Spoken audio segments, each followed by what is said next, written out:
नाम किसका? जय गुरुदेव।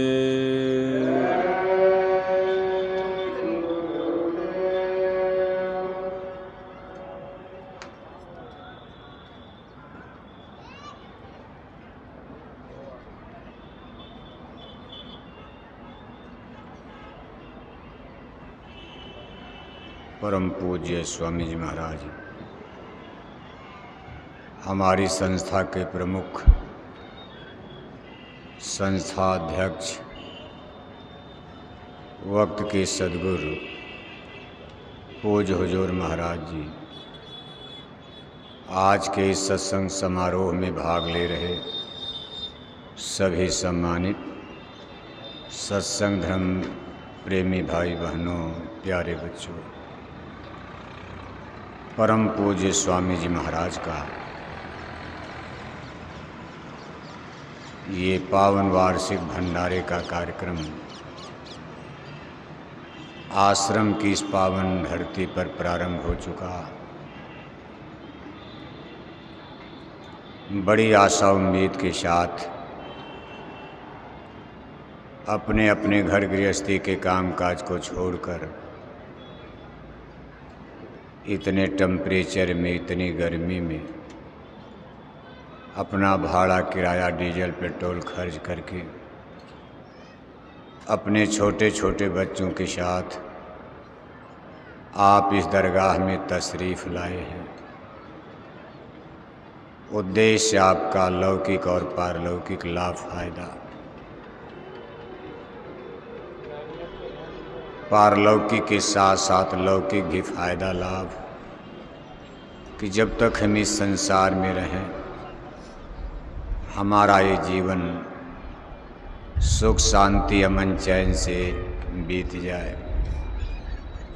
और जब इस संसार को छोड़कर हम अलविदा करें, यहाँ से प्रस्थान करें, तो हमारी जीवात्मा भी जन्म मरण 4 खान 84 दोजक यानी नरकों की जहन्नुम की ज्वालाग्नि से बच जाए, अमर देश सतलोक पहुंचकर हम अमरत्व को प्राप्त कर सकें। ये सारी इच्छाएं, आकांक्षाएं हर एक अध्यात्मवादी की परमार्थी की होती है। परम पूज्य स्वामी जी महाराज ने इस संसार में जन्म लेकर बहुत बड़ा काम इस घनघोर कलयुग में देश और जमाने के लिए किया है। चूँकि ये इंटेलेक्चुअल वैज्ञानिक भौतिकवादी युग है, अध्यात्मवाद जिसको साइंस ऑफ सोल कहा जाता, आज के इस इंटेलेक्चुअल पढ़े लिखे समाज में थोड़ा कम समझ में आता, क्योंकि सबके रुझान, सबके विचार भौतिकता की तरफ तेजी से मुड़ रहे हैं। भौतिकवाद का मतलब होता है शरीर की रक्षा करना, अध्यात्मवाद का मतलब होता है आत्मा की रक्षा करना।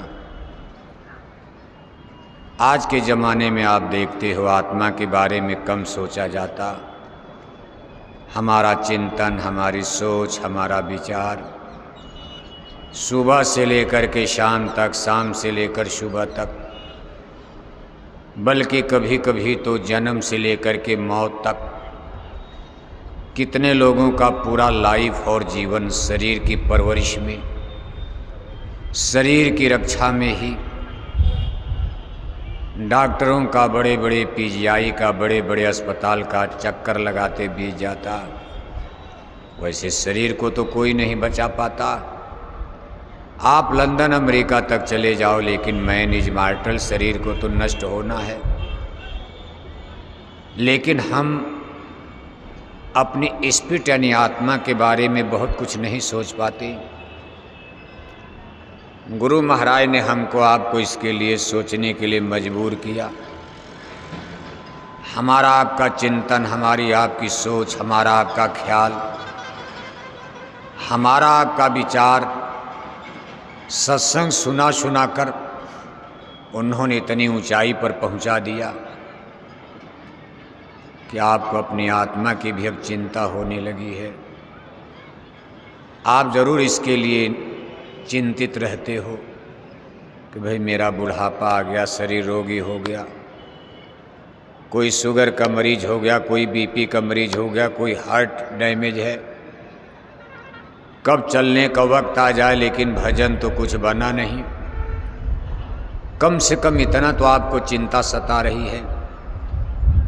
हम तो पूरा हिंदुस्तान घूमते रहते हैं, प्रतिदिन हमको 10, 20, 50 सत्संगी भाई बहन मिलते हैं और वो रोते हैं, कहते हैं हमारा 40 साल हो गया, 30 साल हो गया, मरने का समय आ गया, गठिया पकड़ लिया, बात पकड़ लिया।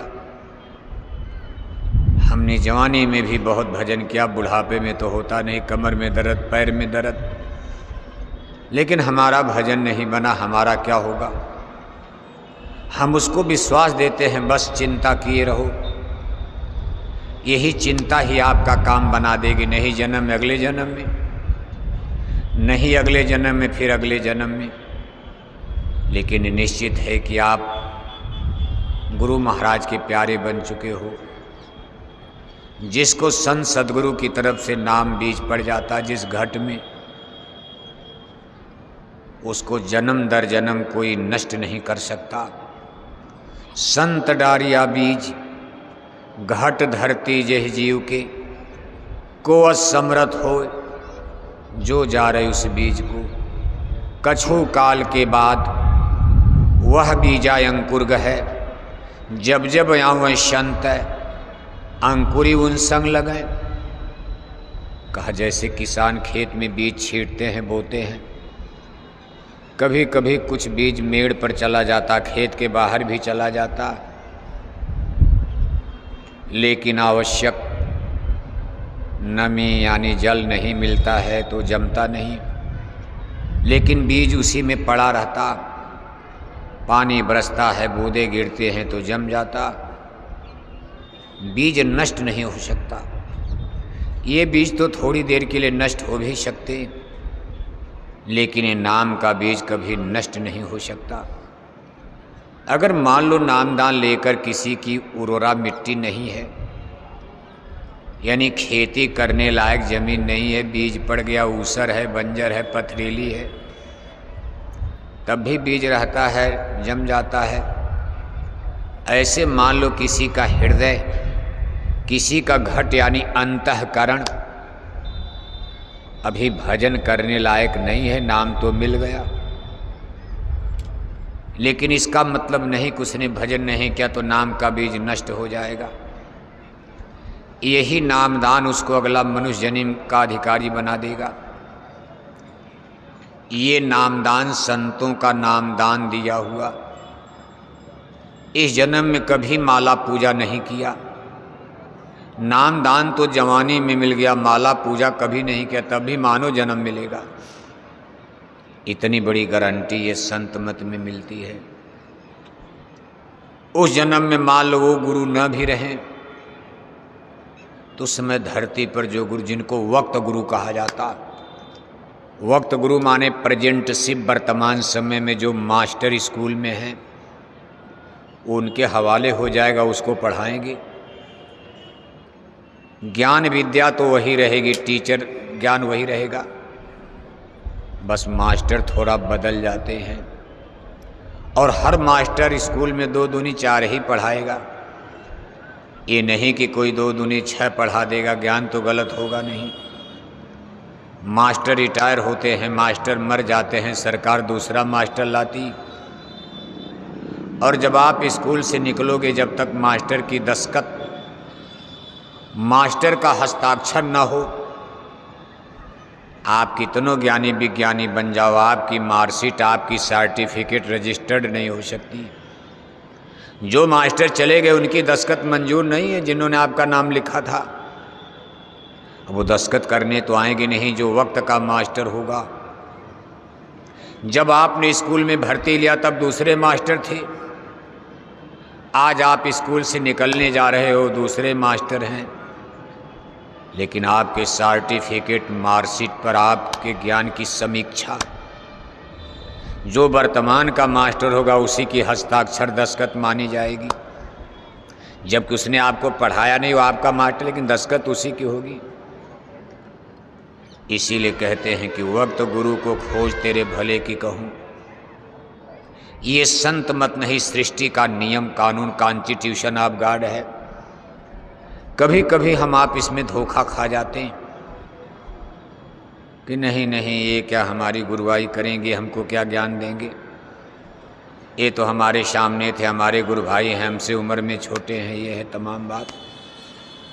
जैसे अपने पूज्य महाराज जी के बारे में भी देखो, लोग सस्पेंस में, संशय में, भ्रम में अनेक प्रकार की बातें करते हैं, सवाल उठाते रहते हैं। पहली बात तो ज्ञान की कोई उम्र नहीं होती है। 5 बरस के प्रहलाद और ध्रुव को ज्ञान हो गया, उम्र तो 5 बरस थी। जो ज्ञान बड़े बड़े ऋषि मुनि नहीं हासिल कर पाए, यहाँ देखो थोड़ी देर पर ध्रुव टीला माहौली गांव में बना हुआ, यहीं 5 बरस की उम्र में ध्रुव ने तपस्या किया, छोटी उम्र में कितनी बड़ी सिद्धि प्राप्त कर गए। उम्र से और ज्ञान का कोई सवाल नहीं। कोई कक्षा 10 में 3 साल 4 साल फेल हो जाता, कोई एक ही साल में टॉप कर जाता है पूरा मथुरा जिला। इसलिए पहली बात तो ज्ञान को कभी उम्र से आंकना नहीं चाहिए, जाति से भी इसका कोई लेना देना नहीं है। कहा जात ने पूछो गुरु की, पूछ ले तो ज्ञान, मोल करो तलवार की पड़ी रहन दो म्यान। आपको युद्ध में तलवार से लड़ाई लड़नी है।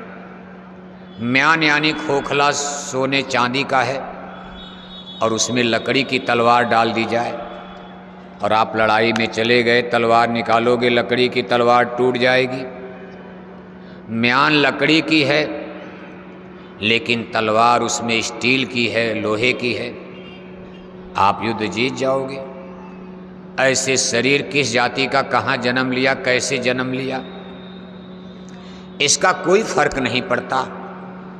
चित्तौड़ की महारानी मीरा के महल में, चित्तौड़ में बड़े बड़े पंडित पुरोहित, बड़े बड़े ज्ञानी पुरुष कथा कीर्तन महलों में जाते थे, लेकिन मीराबाई ने जो सवाल किया, ईश्वर की खोज, परमात्मा कैसे मिलता, आत्मा को जगाकर परमात्मा को कैसे पाया जाता। कोई भी धर्मगुरु, जबकि उनकी जातियां श्रेष्ठ थी, चित्तौड़ के राणा लोग बड़ी पूजा करते थे। पहले के राजा महाराजा तो धार्मिक पूजा पाठ खूब करते थे, युद्ध में जाने के पहले भी पूजा पाठ, यज्ञ यज्ञ, मंदिर में जो उनके देवी देवता। ऐसे ही चित्तौड़ के महल में जमाना महाराणा उदय सिंह का था। महाराणा उदय सिंह, उसके पहले उनके पिता महाराणा संग्राम सिंह, जिनको राणा सांगा कहा जाता, राणा सांगा, राणा सांगा के ही पुत्र वधू पतोहू बनकर मेड़ता राज्य यानी मेड़ता जिला में, आज भी आप जाते हो मेड़ता सिटी, मेड़ता रोड, ये नागौर जिले में अब आता है, तब वो मेड़ता छोटा स्टेट था। वहाँ मीराबाई का पीहर था और ससुराल उनकी बनी चित्तौड़गढ़। चित्तौड़ का किला जो आप देखते हो, वहाँ मीरा के महल बने, आज भी दिखाई देते हैं। महाराणा सांगा की बहू बनकर चित्तौड़ आई थी। वो लोग खूब पूजा करते थे, लेकिन पंडित पुरोहित ज्ञानी विज्ञानी। लेकिन मीराबाई ने गुरु की खोज शुरू किया तो पता चला संत रविदास मिले मोर सतगुर, देने सुर शहदानी, मैं मिली जाय पाए पी अपना तब मोरी पीर बुझानी। मीरा खा खलक तंडारी तब अपना घर जानी। मीराबाई के गुरु की खोज पूरी हुई, कौन मिले? संत रविदास। संत रविदास की कहानी मीरा के जीवन काल में आती है। चित्तौड़ के राणाओं ने कहा भाई खैर को, राणा सांगा तो गुजर गए थे। यहीं आगरा के पास फतेहपुर सीकरी खानवा की लड़ाई में दिल्ली के मुगल सम्राट बाबर से युद्ध हुआ। राणा सांगा काफ़ी घायल हो गए थे। राजपूताना की सेना हार गई थी। ये राजपूतों का हिंदू राजाओं का आखिरी महासंघ बना हुआ था कि मुसलमानों से लड़ने के लिए राजपूती सेना एक हो जाए। लेकिन विधि का विधान देखो, बाबर की तोपों के सामने राजपूती सेना टिक नहीं पाई। सेना बहुत बड़ी थी राजपूतों की, उनकी बहादुरी में भी कोई कमी कसर नहीं था। लेकिन जहां तोपों का गोला छूटेगा वहां तीर तलवार क्या करेगी। राजपूत गोलों में जल करके भस्म हो गए। फतेहपुर सीकरी खानवा की लड़ाई में राजपूती सेना हार गई। बाबर बयाना की तरफ बढ़ते बढ़ते मालवा, फिर इसके बाद पूरा भारत में मुसलमानों का राज आ गया। इतिहास पढ़ते हो आप। इसी राणा सांगा के बारे में भी देखो झगड़ा बढ़ रहा था। यही राणा सांगा जिनके बारे में, जिनकी पतोहू बनकर के चित्तौड़ में महारानी मीरा आई थी, इसी राणा सांगा को किसी ने कुछ कह दिया। कहना नहीं चाहिए। आप राणा सांगा नहीं बन सकते हो। आप गांधी महात्मा को गाली देकर गांधी बन जाओगे, आगे निकल जाओ आप। किसी को गालियां, राम को क्यों गाली देते हो? भगवान किरण को गाली देकर के क्या भला करोगे देश का? भगवान राम को गाली देकर क्या भला करोगे? रामायण गीता को जला करके खत्म करके क्या देश का भला करोगे आप? उसको भी जिंदा रहने दो। राम ने जो कुछ किया, कुछ समझ में आए तो शिक्षा ले लो, आगे निकल जाओ। कुछ आप भी भारत के लिए, दुनिया के लिए करो। आपको जमाना राम से ज़्यादा मानेगा। अब आप सोचते नहीं, पहले राम किरण गांधी को गाली दे दो और बाद में आदमी धोखा खाता, माफ़ी मांगता है, जलील होता, बेइज्जत होता। कितना बड़ा आप खतरा पैदा कर देते हो। राणा सांगा के मामले में देखो, करणी सेना राजस्थान से ठाकुर यानी राजपूत आगरा में जम गए। इसके बाद मुकाबले में नारायणी सेना, मैनपुरी एटा इटावा की नारायणी सेना, जिसको यादव सेना भगवान किरण की नारायणी सेना थी। नारायणी सेना आज नहीं, भगवान किरण ने बनाई थी यदुवंशियों की द्वारिकापुरी की सेना को। यदुवंशियों की सेना को 5000 साल पहले नारायणी सेना कहा जाता था। इसका सेंटर द्वारिकापुरी यानी गुजरात बना हुआ था। इसी नारायणी सेना की एक टुकड़ी ने महाभारत के मैदान में कुरुक्षेत्र की लड़ाई में दुर्योधन की तरफ से भाग लिया था। सब नहीं, एक टुकड़ी, एक रेजिमेंट। कोई राजा किसी के मदद के लिए पूरी सेना थोड़ा न भेजता। मान लो हम सारी सेना कुरुक्षेत्र में भेज दें और तब तक द्वारिकापुरी पर कोई आक्रमण कर दे, तब दुश्मन तब क्या होगा। इसलिए एक टुकड़ी, एक रेजिमेंट सहयोग में द्वारिकापुरी से। उसमें भगवान के इनका ही फैसला था, भाई मैं दो, एक मैं हूँ, एक मेरी नारायणी सेना है। अर्जुन और दुर्योधन दोनों पहुँचे थे मदद लेने द्वारिकापुरी। एक ही साथ संजोग से पहुँच गए। भगवान के ने कहा देखो, एक तो मैं हूँ और एक मेरी नारायणी यानी यादव सेना है, आप लोग चुनाव कर लो। अर्जुन ने कहा कि इससे पहले दुर्योधन को मौका मिलना चाहिए। लेकिन दुर्योधन हठी, जिद्दी, अहंकारी, घमंडी आदमी, उसने मूर्खता कर दिया। अरे कहा अकेले क्या करेंगे, तो कह रहे मैं हथियार उठाऊंगा नहीं। नारायणी सेना में बड़े बड़े योद्धा हैं, वीर हैं, यादव यदुवंशी। लड़ाई में तो हथियार चलाना जरूरी है। इनको लेकर के मैं क्या करूंगा, मुझको हरवाई देंगे। दुर्योधन उनकी नारायणी रेजिमेंट को मांग लिया। अर्जुन तो चाहते थे भगवान के हमारी तरफ आ जाए। अर्जुन ने कहा ठीक है दे दीजिए, आप भाई हमारी तरफ चलिए। मतलब बंटवारा हो गया था। यानी नारायणी सेना यादव सेना की एक रेजिमेंट कुरुक्षेत्र मैदान में कौरवों की तरफ से लड़ी थी। गजब की लड़ाई तब होती थी, बताओ। भगवान कृष्ण की ही सेना, सेना का नायक, सेना का मालिक, कुरुवंश का गौरव पांडवों की तरफ खड़े हैं और अपनी सेना को कौरवों की तरफ भेज दिया। ये भी नहीं को लोग मिली जुली कुश्ती लड़ते थे, नमक हराम नहीं करते थे। दुर्योधन की तरफ गए तो जम करके लड़े लोग, तमाम नारायणी सेना के लोग मार दिए गए। बचा तो खैर कोई नहीं। 18 औक्षड़ी की सेना, जिसकी आधुनिक काल में गिनती 55 लाख बनती है, 55 लाख की कौरव पांडवों की सेना में 18 दिन बीतने के 19वें दिन केवल 18 आदमी जिंदा बचे थे। 15 आदमी पांडव दल में बचे थे, 3 कौरव दल में बचे थे। पांडव दल में 5 तो पांडव बच गए, 1 भगवान किड़ बच गए, 6 तो यही लोग हो गए। 15 आदमी पांडव दल में, जबकि कौरव की सेना बहुत बड़ी थी। लेकिन कौरव की सेना में केवल 3 आदमी जिंदा बचे और पांडवों की सेना में 15 आदमी जिंदा बचे थे। भगवान किरण की सारी नारायणी सेना जो कुरुक्षेत्र मैदान में लड़ने आई थी, कोई जिंदा नहीं, सब मारे गए, मर गए। चाहते तो बच जाते भगवान किरण उनको दाएं बाएं, लेकिन ना, विश्वासघात नहीं होता। कहा भाई आप लड़ना है तो मरना। इसके बाद देखो जो नारायणी सेना का बहुत बड़ा हिस्सा बच गया था, पावर, उसके बाद यदुवंशियों की लड़ाई हो गई तो द्वारिकापुरी में वहीं मर गए वो लोग। जो नारायणी सेना बहुत बड़ी बची हुई थी महाभारत काल के बाद, ये यदुवंशियों में गृह युद्ध हो गया, आपसी लड़ाई हो गई और सब उसी में मर कट करके कट गए, मर गए, पिट गए। इसी तरह के द्वंद्व की संभावना कभी कभी बन जाती गृह युद्ध। बताओ आपने नारायणी सेना खड़ी कर दिया, कहा चलो आगरा, मोर्चा कहाँ बना दिया आगरा में। राजस्थान और उत्तर प्रदेश की सीमा पर आगरा में, उधर से नारायणी सेना चल पड़ी, इधर से कर्णी सेना चल पड़ी। बताओ आप, ये तो ईश्वर भगवान की दया, समझो कोई घटना नहीं हुई।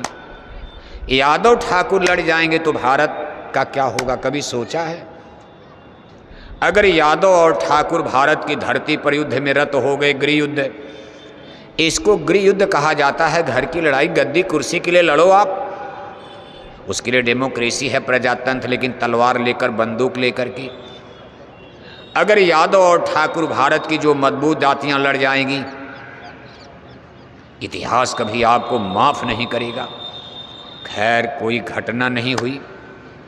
1-2 आदमी अगर आगरा में मर जाते तो भारत में गृह युद्ध हो गया होता। उसी समय भारत पाकिस्तान की लड़ाई खड़ी हो गई।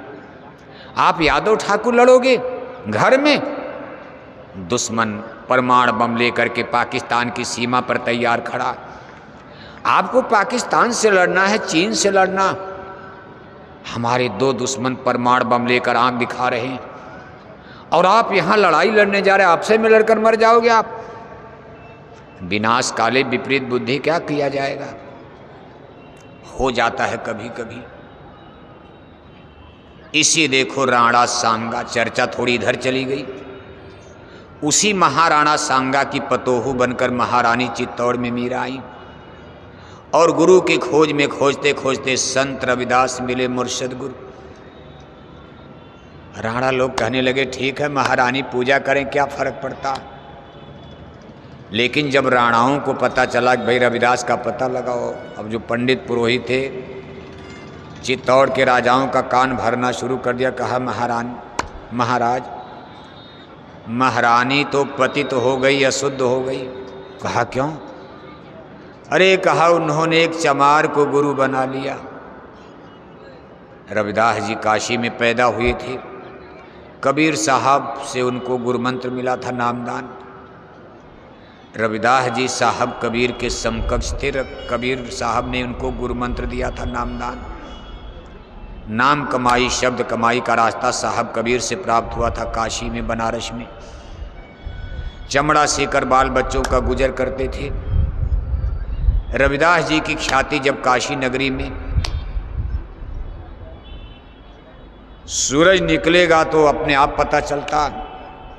रविदास जी का जब तेज फैला, जनता वहाँ जाने लगी तो वहाँ के तमाम पंडित पुरोहित विद्वानों को घृणा, नफरत, ईर्ष्या होने लगी कि एक जूता सीने वाला जात का मोची और बड़े बड़े लोग इसके पास जा रहे, ये तो हमारी पूजा पाठ, जो कर्म कांड की दान दक्षिणा सब खत्म हो जाएगी। हमारे पास अब लोग कम आ रहे, उसी के पास भाग रहे। तो तमाम उसमें किस्सा कहानी आता है, तमाम रगड़ा झगड़ा खड़ा हुआ। अंत में संत महात्मा झगड़ा तो करना नहीं चाहते, उन्होंने छोड़ दिया काशी नगरी और काशी छोड़ करके मारवाड़ राजस्थान में चले गए। मारवाड़ क्षेत्र आता, वहाँ एरिया है, वहाँ जाकर के अपनी कुटिया बनाए, वहीं रहने लगे। मीराबाई गुरु की खोज में, परिचय पहले से मिल चुका था। मीराबाई के कुछ परिवार रिश्तेदार लोग काशी नगरी आते जाते थे, वहीं से मीराबाई का भी थोड़ा परिचय। जब उन्होंने सुना गुरुजी आ गए, चली गई।